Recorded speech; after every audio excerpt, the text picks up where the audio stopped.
नमस्कार, मैं हूं परवेश और आप देख रहे हैं द भारत खबर। शुरुआत करते हैं आज की दिल्ली की 10 बड़ी खबरों की। आईपीयू के नए कैंपस के उद्घाटन के विवाद के बीच आम आदमी पार्टी ने बीजेपी विधायक अनिल कुमार वाजपेयी का एक वीडियो जारी किया है। वीडियो में बीजेपी विधायक अनिल वाजपेयी सीएम अरविंद केजरीवाल और दिल्ली के पूर्व शिक्षा मंत्री मनीष सिसोदिया की तारीफ करते नजर आ रहे हैं। ऐसा कर उन्होंने एलजी विनय कुमार सक्सेना और केंद्र सरकार को पूरी तरह से एक्सपोज कर दिया है। बीजेपी विधायक दिल्ली विधानसभा में अपने भाषण के दौरान ये कहते हुए नजर आ रहे हैं कि तत्कालीन HRD minister Smriti Irani east Delhi campus का शिलान्यास करने के बाद 9-2-11 हो गई। साल 2017 तक एक ईंट तक नहीं रखी, ना ही कोई सुध ली। तब मनीष सिसोदिया ने कैंपस का निर्माण करवाया। अब सब कुछ हो गया है तो एलजी मुंह उठाकर पूरी टोली लेकर क्रेडिट चोरी करने आ गए हैं।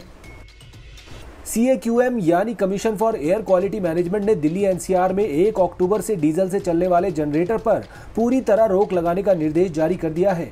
दिल्ली एनसीआर में प्रदूषण को देखते हुए आयोग ने सभी संस्थानों को 30 सितंबर तक डीजल जनरेटरों को दोहरी ईंधन प्रणाली से लैस करने का काम पूरा करने को कहा है।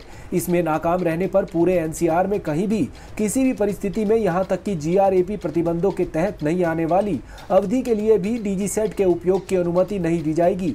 आयोग ने चिंता जताई कि पर्याप्त उत्सर्जन नियंत्रण उपायों के बिना दिल्ली एनसीआर में बड़ी संख्या में DGSET चल रहे हैं। एनसीआर के इलाकों में फार्म हाउसों में बड़ी संख्या में इन डीजल जनसेट्स का इस्तेमाल हो रहा है। इसके अलावा दिल्ली में जगह जगह गन्ने के जूस की अवैध रेहड़ियां भी डीजल जनरेटर से सरेआम ऑपरेट की जा रही हैं। दिल्ली बीजेपी के नए दफ्तर के लिए आज भूमि पूजन हुआ है। इस मौके पर पार्टी अध्यक्ष जेपी नड्डा भी पूजा में मौजूद रहे। जेपी नड्डा ने कहा कि मैं अपनी और पार्टी के सभी वरिष्ठ नेताओं की ओर से इस अवसर पर सभी को हार्दिक बधाई और शुभकामनाएं देता हूं। जेपी नड्डा ने कहा कि ये हमारा कार्यालय सिर्फ कार्यालय नहीं है, ये हमारे संस्कार केंद्र है। हमारे पार्टी कार्यालय वास्तव में हमारे कार्यकर्ताओं के लिए संस्कार केंद्र है। हमारी पार्टी बाकी पार्टियों से अलग है। सारी पार्टियां विचार से शून्य की तरफ जा रही हैं, जबकि हमारी पार्टी विचारों पर खड़ी है। नई दिल्ली की वैशाली कॉलोनी में नवजात शिशुओं के अस्पताल में आग लग गई। मौके पर दमकल की 9 गाड़ियां भेजी गईं। सभी नवजात शिशुओं को दिल्ली अग्निशमन सेवा द्वारा सुरक्षित रूप से बचाया गया और पास के अस्पतालों में ट्रांसफर कर दिया गया। आग लगने के कारणों का पता लगाने के लिए जांच की जा रही है।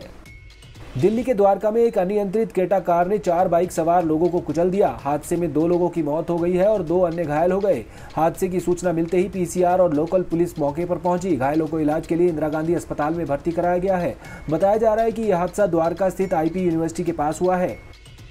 दिल्ली के ग्रेटर कैलाश इलाके में कार और कालकाजी की ओर से आ रही मोटरसाइकिल में भीषण टक्कर हो गई। टक्कर इतनी जोरदार थी कि मोटरसाइकिल के परखच्चे उड़ गए। आनन फानन में मौके पर पहुंचे पुलिसकर्मियों ने घायल बाइक सवार और कार सवार को अस्पताल भर्ती कराया गया, जहां दोनों का इलाज किया जा रहा है और दोनों की हालत नाजुक बनी हुई है। दिल्ली के जाफराबाद की अंबेडकर बस्ती में बदमाशों ने घर में घुसकर बुजुर्ग दंपत्ति को बंधक बनाकर डकैती डाली। विरोध करने पर बदमाशों ने 70 साल की बुजुर्ग महिला शमीम की गला दबाकर हत्या कर दी, जबकि उनके 70 साल के बुजुर्ग पति अब्बास पर चाकू से हमला कर घायल कर दिया। शोर शराबा होने पर किराएदार पहुंचा तो बदमाशों ने उसको भी चाकू मारकर घायल कर दिया। आसपास के लोगों ने घटना की जानकारी पुलिस को देने के बाद घायलों को जगप्रवेश चंद अस्पताल ले जाया गया। पुलिस ने हत्या और डकैती का मामला दर्ज किया है। पुलिस CCTV खंगालकर बदमाशों की पहचान करने में जुटी है। दिल्ली के नंदनगरी थाना क्षेत्र में एक शख्स ने युवक को चाकू से ताबड़तोड़ वार कर घायल कर दिया, जिसे इलाज के लिए अस्पताल में भर्ती कराया गया है। घायल की पहचान कासिम के रूप में हुई है। वहीं आरोपी का नाम शोएब बताया जा रहा है। आरोपी को पकड़ लिया गया है। घटना का एक वीडियो तेजी से वायरल हो रहा है। दिल्ली एयरपोर्ट पर एक महिला यात्री की शिकायत पर युवक को गिरफ्तार किया गया। महिला का आरोप है कि युवक विमान में बम की बात कर रहा था। मामला विस्तारा एयरलाइंस का है। ये फ्लाइट दिल्ली से दुबई जा रही थी। महिला सह यात्री ने फ्लाइट क्रू मेंबर से शिकायत की थी। उसका कहना था कि पुरुष यात्री फोन पर बम की बात कर रहा है। महिला की शिकायत पर क्रू मेंबर ने पुरुष यात्री को CISF के हवाले कर दिया है, जहाँ से दिल्ली पुलिस ने उसे गिरफ्तार कर लिया।